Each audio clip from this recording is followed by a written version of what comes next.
Here's the Thing, a Marvel fanfiction written on AO3 by Iron Man is Alive. The link for this fanfiction will be in the description box below, so I encourage you all to go check it out.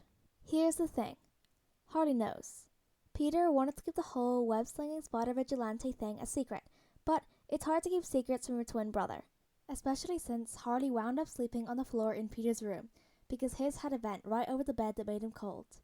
Brackets, Tony offered to move his bed or even move the vent, but Harley refused both because he really liked hanging out with Pete and eventually even got his mattress in there. So he caught Peter sneaking back in wearing the onesie at 1 a.m. and immediately questioned it. They both agreed that Harley was to be his only confidant and that Tony must never know. Harley became Spider-Man's Q and developed a secret web shooters and goggles to help Peter focus. Then Cat went rogue, and Tony went to recruit Spider-Man, so he started looking into the guy.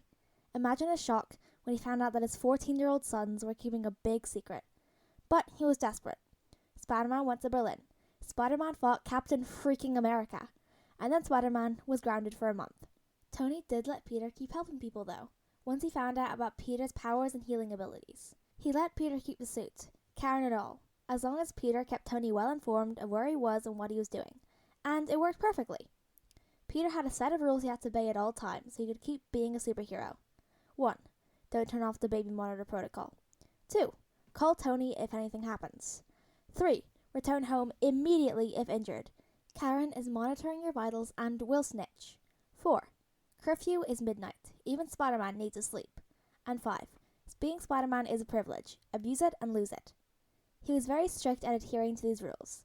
Of course, there are a few instances in which he'd miss curfew, but one called to Tony and either Iron Man would take over or Spider-Man would get to stay out a little bit later.